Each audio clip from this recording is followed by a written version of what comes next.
पहली बार हनुमान जी को देखा, कहती है अरे क्या बात है, क्या बंदा है, क्या दिखता है, वाह क्या ओज है, क्या तेजस्वी है, क्या बॉडी है, वाह।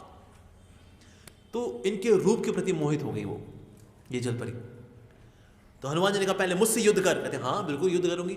अब युद्ध करने के लिए आ गई ये, लेकिन युद्ध कम कर रही थी, चिपक चुपक ज्यादा रही थी। कभी पीछे से पकड़ ले, कभी आगे से पकड़ ले, कभी उनकी बाजू पकड़ ले, कभी ऐसे पकड़ ले, कभी पीछे से पकड़ ले। हनुमान जी ने कहा लड़ रही है, क्या कर रही है, उसको दूर हटाया। कहते क्या कर रही है तू, ये युद्ध कर रही है, क्या कर रही है। कहते हैं मैं वास्तव में बताऊं ना, आप इतने आकर्षक, इतने सुंदर हो आप, इसलिए मैं तो आलिंगन करने के लिए मैं युद्ध लड़ रही थी आपसे। कहते हाँ मैं श्री राम का दास हूं, मैं हूं रामदास, श्री राम का दास हनुमान, दूर हट मेरे से। अब तो और लट्टू हो गए हनुमान जी में। कहते एक तो इतना सुंदर व्यक्ति, ऊपर से चरित्र इसका कितना अच्छा है, और प्रभु श्री राम का भक्त है, वाह। कहते आज से, उसने कहा, जलपरी ने कहा आज से मैं रावण के ऑफिस से रिजाइन करती हूं, आज से आपका ऑफिस में अपना अपॉइंटमेंट देती हूं, मुझको रख लीजिए आप। तो ऐसा व्यक्ति जो कि प्रभु की भक्ति में इतना लग्न है, जैसे हनुमान जी हैं, उनकी पवित्रता इंस्पायर करती है, प्रेरणा देती है बाकियों को कि देखिए अगर आप भक्ति करेंगे तो आपका चरित्र कितना ऊंचा हो जाएगा। अगर किसी व्यक्ति के पास का स्किल्स है, अच्छी बात है, उससे ज़्यादा अच्छी बात है चरित्र हो, ये बहुत और भी अच्छी बात है। लेकिन ऐसा हो सकता है किसी के पास ना तो चरित्र हो ना कौशल हो, लेकिन एक चीज़ है, हरि की भक्ति है। हरि की भक्ति आने से व्यक्ति का चरित्र भी ऊंचा हो जाएगा, और साथ ही उसके अंदर अगर जो चाहिए स्किल्स भी आ जाएंगे, नो प्रॉब्लम, आ जाएंगे। तो इसीलिए जो भगवान का भक्त होता है वो सब प्रकार के गुणों को आकर्षित करता है। क्यों? क्योंकि भक्ति जो है बड़ी मैग्नेटिक है, जो भक्ति है वो चुंबकीय है, और सारे अच्छे गुणों को आकर्षित करती है भक्ति। इसलिए कभी हमको अच्छा इंसान बनने की कोशिश नहीं करनी चाहिए। लोग कहते हैं ना आप अच्छा इंसान बनिए। अच्छे इंसान अकेले में क्या क्या करते हैं, उनका वीडियो बना दिखाएंगे ना, आपको पता लग जाएगा अच्छे इंसान क्या होते हैं। हमें अच्छा इंसान नहीं बनना, हमें बनना है तो हरि का भक्त बनना है, हनुमान जी की तरह राम जी का भक्त बनना है। जब भक्त बनते हैं तो एक अच्छे भक्त के अंदर एक अच्छा इंसान ऑटोमेटिकली होता है। एक अच्छे इंसान के अंदर हो सकता भक्त ना हो, और ऐसा जो अच्छा बने उस समय रहता, सारा समय नहीं टिकता, लेकिन चरित्र हमेशा बना रहे, टिका रहे, इसलिए चाहिए हरि की भक्ति, श्री राम की भक्ति। राम भक्ति होने पे चरित्र अपने आप आ जाएगा। ऐसा व्यक्ति जिसके पास भक्ति नहीं है, उसके पास चरित्र कभी नहीं आने वाला, चाहे वो कितना जोर लगा ले। कुछ समय के लिए हो सकता है कुछ गुणों को विकसित कर ले वो, लेकिन अगर परमानेंटली अगर हमें अच्छी क्वालिटी चाहिए, गुड क्वालिटी चाहिए, सद्गुण विकसित करने हैं, तो हमारे जो रोल मॉडल हैं वो हैं श्री राम। इसलिए हनुमान जी ने जब लंका में आग लगाई तो 2 जगह पे आग नहीं लगाई। एक स्थान था अशोक वाटिका, दूसरा विभीषण जी का घर, वहां नहीं लगाई। ऐसा नहीं तो क्रोध में पागल हुए आग लगा दी, बढ़िया से जला के बस मर गए, तो अरे सीता मैया। तो हनुमान जी से ये भी सीखना चाहिए कि क्रोध करना अच्छी बात है, लेकिन क्रोध अगर रेगुलेटर के साथ हो तो अच्छा रहता है। अगर रेगुलेटर ना हो क्रोध के अंदर तो क्या होगा, विनाश कर देंगे हम। रेगुलेटर के साथ क्रोध, अगर कभी क्रोध भी करना पड़े तो। इसलिए हनुमान जी ने जब क्रोध किया तो ऐसे नहीं क्रोध में पागल हो गए, उन्होंने विभीषण जी का घर बचा के रखा, विभीषण जी के घर को कुछ नहीं होने दिया, और साथ ही अशोक वाटिका उसको भी कुछ नहीं होने दिया। तो जो भक्त होता है ये दोनों कार्य करता है, यानी कि जो अनर्थ है उनसे लड़ता भी है, काम क्रोध लोभ मोह मद मत्सर्य से लड़ता भी है, और साथ ही साथ में भक्ति के जो कार्य हैं सेवाएं ये भी करता है। दोनों कर रहे हैं, पोषण भी लेना है, लड़ना भी है, पोषण लेना है और लड़ना है, दोनों कार्य करने हैं। एक समय श्री राम ने लक्ष्मण जी के सामने हनुमान जी को बोला कि हनुमान तुम तो मुझको लक्ष्मण से दुगना प्रिय हो। तो सामने हनुमान जी हैं, यहाँ लक्ष्मण जी भी हैं। राम जी ने बोला कि हे हनुमान तुम तो मुझको लक्ष्मण से दुगना प्रिय हो। तो हनुमान जी ने बड़ा सुंदर जवाब दिया, कहता प्रभु वास्तव में आपने जो कहा ना कि मैं आपको लक्ष्मण से दुगना प्रिय हूं, असल में आपने यही बताया कि लक्ष्मण आपको ज्यादा प्रिय है। श्री राम ने कहा क्यों, कैसे? तो हनुमान जी ने कहा हम वैसे क्या कहते हैं कि आप तो मुझको मेरे प्राणों से भी अधिक प्रिय हो। तो आपने ये कहकर कि आप लक्ष्मण से भी ज्यादा मुझे प्रिय हो, आपने कह दिया कि लक्ष्मण तो मेरे प्राण हैं, आप एक बाहर के व्यक्ति हो। तो लक्ष्मण आपके हृदय के व्यक्ति हो गए और मैं बाहर का व्यक्ति हो गया। तो वास्तव में आपने जो बोला ये आपने लक्ष्मण की ही प्रशंसा की है, लक्ष्मण आपको ज़्यादा प्रिय है। तो उसके बाद राम जी ने लक्ष्मण से पूछा, लक्ष्मण तुम्हारा क्या सोचना है इस बारे में? मैंने तुम्हारे बारे में बताया कि तुम्हारे से दुगना मुझे प्रिय है हनुमान।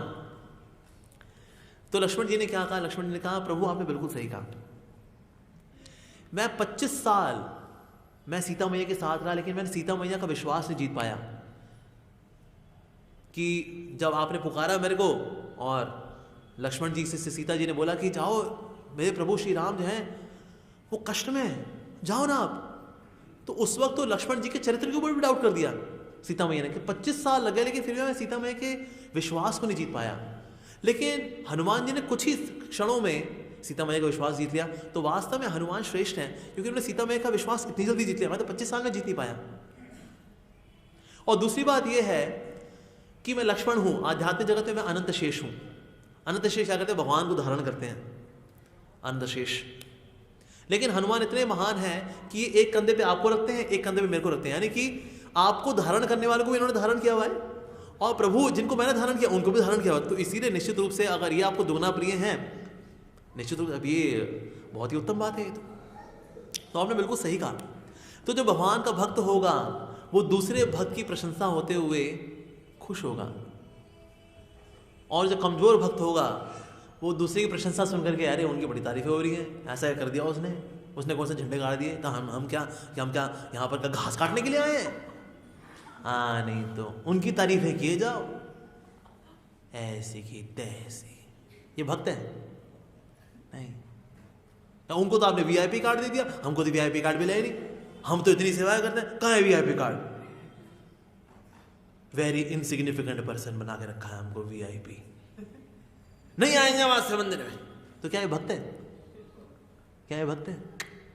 जो भक्त होता है तो दूसरे भक्त की प्रशंसा सुनकर के और खुश होता है, अरे हाँ ये तो आपने बिल्कुल सही कहा, अति उत्तम। अच्छा, हनुमान जी के साथ क्या भेजा था? एक अंगूठी जिस पे क्या लिखा था?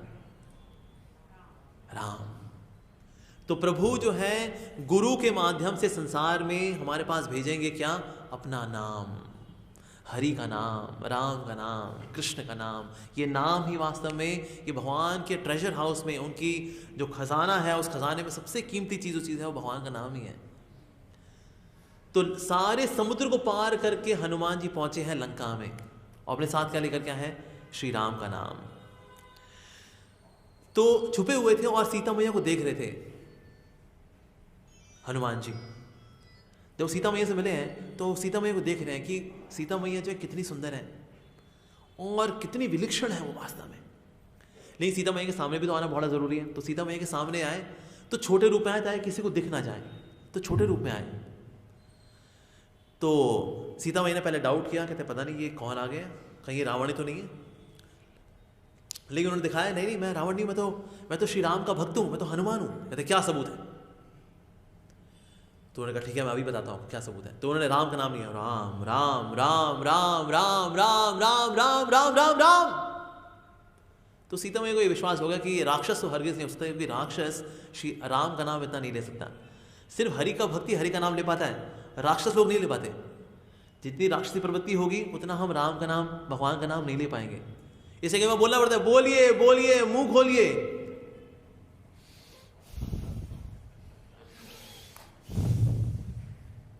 बोलिए ना, बोलिए भगवान का नाम लीजिए, बोलिए सब।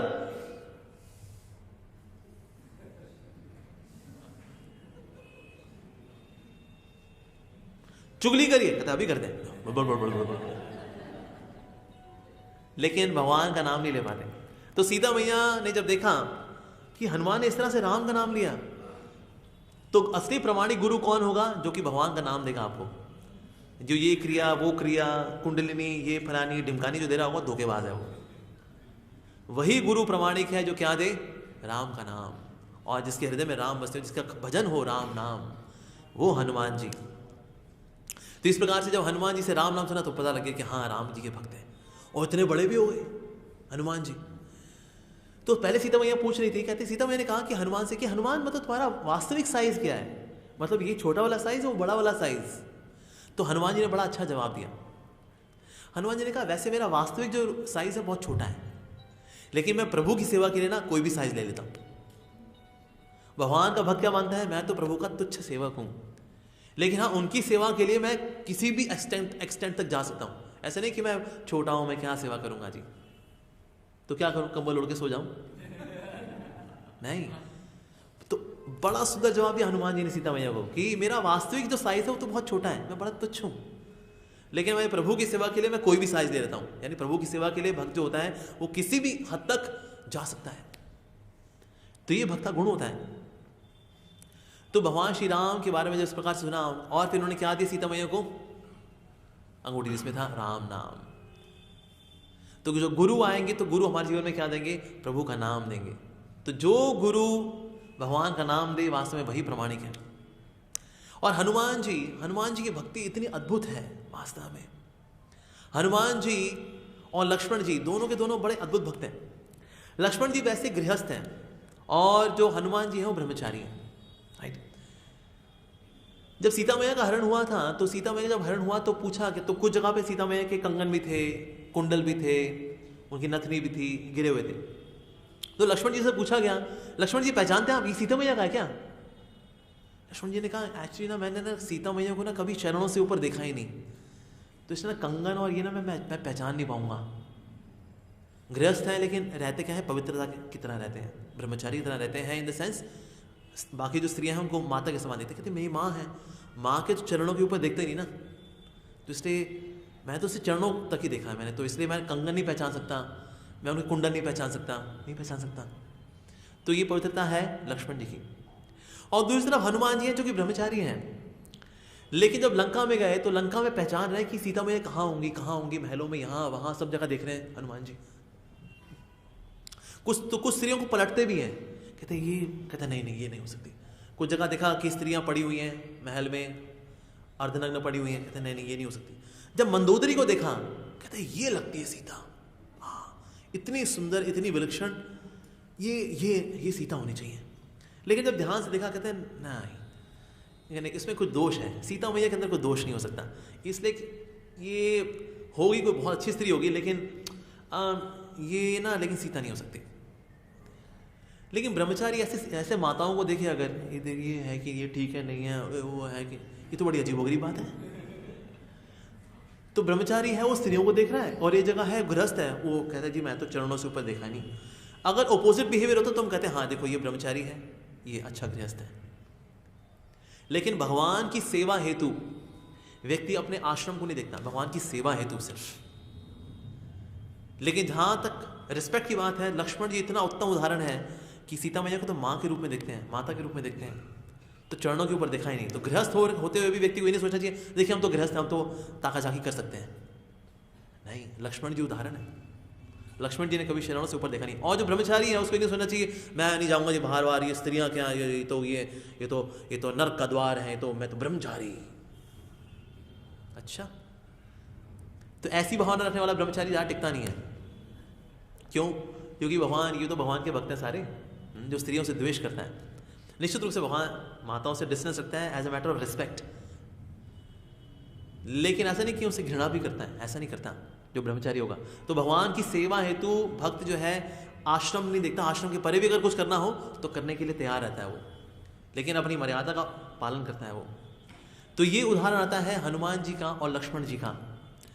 तो राम नाम की महिमा कई प्रकार से आती है। बड़ी बड़ी फेमस जो स्टोरी आती है वो आती है ब्रिज कैसे बनाया जाए, भला लंका की, और ब्रिज कैसे बनाया जाए। तो जो सब सोच रहे थे ब्रिज कैसे बनाया जाए, ब्रिज कैसे बनाया जाए, तो हम जब सोच रहे होते हैं तो सोचते सोचते हम किसका नाम लिखते हैं, हम उस व्यक्ति का नाम लिखते हैं जिससे कि हम बहुत प्रेम करते हैं। जैसे हम लोग सोचते हो किसका नाम लिखते हैं, हम लोग खुद का नाम लिखते हैं, अलग अलग फॉन्ट स्टाइल में नाम लिखेंगे, उसको डार्क करेंगे, बड़ा करेंगे, छोटा करेंगे, उस आगे फूल पत्ते बनाएंगे, अपना नाम। क्योंकि हमें किससे प्यार है, भगवान से ना, खुद से प्यार है हमें। तो सोचते सोचते हम किसका नाम लिखते हैं, खुद का नाम लिखते हैं। लेकिन हनुमान जी को किनसे प्रेम है, राम जी से। तो सोचते थे ब्रिज कैसे बनाया जाए, कैसे बनाया जाए, कैसे बनाया जाए, तो सोचते सोचते किसका नाम लिखा, राम जी का नाम लिख दिया। तो सोच ही रहे थे, सोचते सोचते क्या हुआ, पत्थर जो छटक करके नीचे गिर गया। जब पत्थर नीचे गिरा तो उन्होंने देखा पत्थर तैर रहा है। हनुमान जी ने कहा अरे वाह, हमें पता ही नहीं था यहाँ के पत्थर तैरते भी हैं, कमाल की बात है। तो उन्होंने एक और पत्थर लिया, वो डाला, लेकिन वो डूब गया। कहते अरे ऐसा क्यों कि पहला वाला तैर गया, दूसरा वाला डूब गया। तो पहले वाले पत्थर उठा के देखा, उस पर लिखा था राम। हनुमान जी ने कहा अरे मिल गया सोल्यूशन। तुरंत जा करके माउंटेन पे खड़े होकर के उन्होंने अनाउंस किया, उन्होंने कहा लेडीज एंड जेंटलमैन, देवियों और सज्जनों, अब देवियां तो नहीं थी, सज्जन ही थे वहां पर उस वक्त। उन्होंने कहा नहीं, सज्जनों और सज्जनों आइए, हमें समाधान मिल गया है किस प्रकार से ब्रिज बनाया जाएगा। कैसे बनाया जाएगा जी? कहते श्री राम का नाम इतना अद्भुत है कि ये पत्थरों को भी तैरा दे, आइए हम सब मिलकर के ब्रिज बनाएं। तो सब राम जी का नाम लिख रहे हैं और उसके बाद पत्थर रख रहे हैं और इस तरह से ब्रिज बनना शुरू हुआ। जब ब्रिज बनना शुरू हुआ तो राम जी भी ऊपर से सुपरवाइज कर थे कि सारे भक्त लोग क्या कर रहे हैं। देखा अरे सब लोग बड़ी मेहनत कर रहे हैं, बड़े बड़े बोल्डर उठा करके लेकर के आ रहे हैं और रख रहे हैं। तो उन्होंने पूछा अरे देखा सब लोग बड़ी मेहनत कर रहे हैं, तो राम जी ने कहा हमें भी थोड़ा हाथ बटाना चाहिए। तो राम जी ने क्या किया, उन्होंने पत्थर उठाया, उन्होंने भी डाल दिया, लेकिन वो पत्थर डूब गया। तो राम जी ने पूछा हनुमान जी से, कहते हनुमान ऐसा क्यों कि तुम लोग पत्थर डालते हो तो तैरता है, जब मैंने पत्थर डाला तो डूब गया। तो हनुमान जी ने कहा कि प्रभु आपका नाम इतना दिव्य है कि पत्थर का स्वभाव है डूबना, लेकिन इसने पत्थर का स्वभाव बदल दिया, पत्थर तैर रहे हैं। उसी प्रकार से संसार के अंदर जो लोग चिंताओं में डूब जाते हैं, अहंकार में डूब जाते हैं, द्वेष में डूब जाते हैं, ईर्ष्या में डूब जाते हैं, काम वासनाओं में डूब जाते हैं, क्रोध में डूब जाते हैं, लोभ में डूब जाते हैं, अहंकार में डूब जाते हैं, क्योंकि डूबना हमारा स्वभाव है।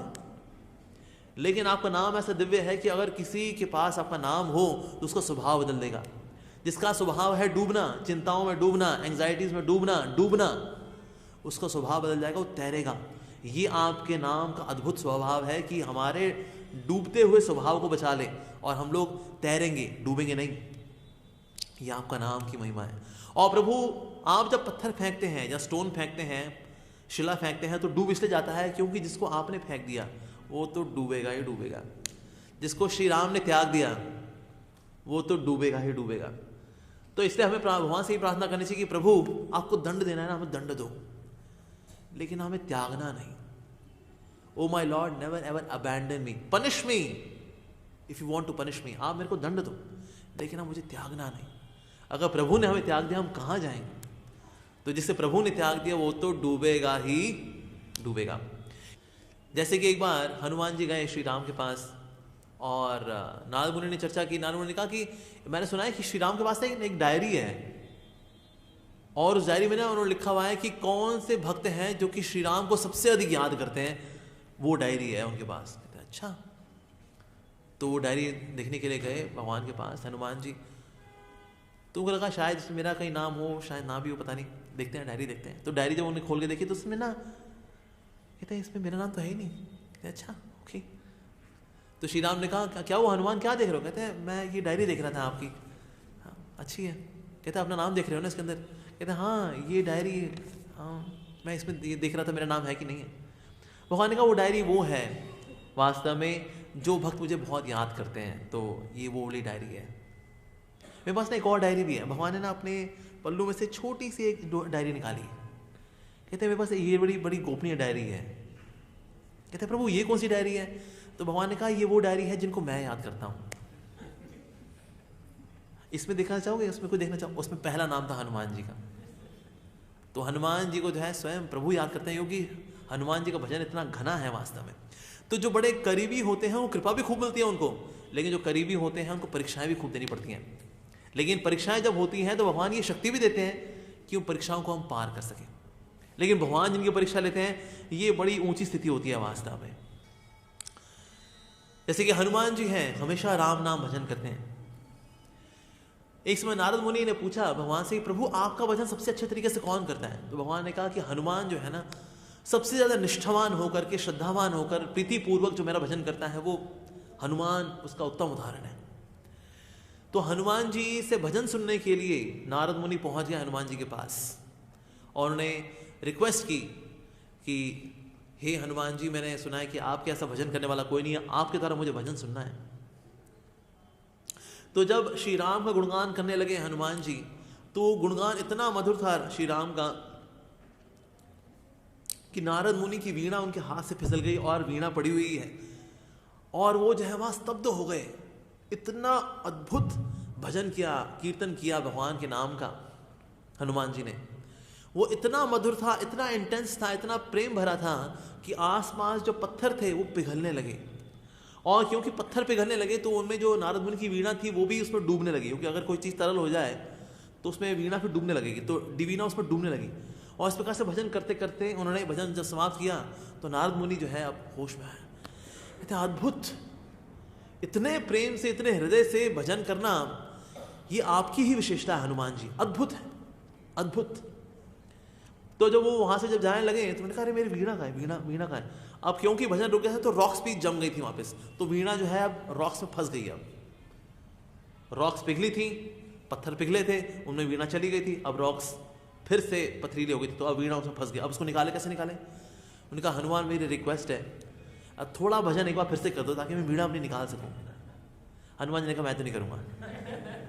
और हनुमान जी कहते मैं तो जा रहा हूँ। कहते अरे हनुमान ऐसा मत करो, देखो ये वीणा का मैं प्रयोग करता हूँ, मैं भी नाम कीर्तन करता हूँ, प्लीज ये करो ना, इसको निकाल दो कृपा करके, इसको निकालो। कहते नहीं मैं तो नहीं करूँगा। हनुमान जी ने कहा मैं तो जा रहा हूँ।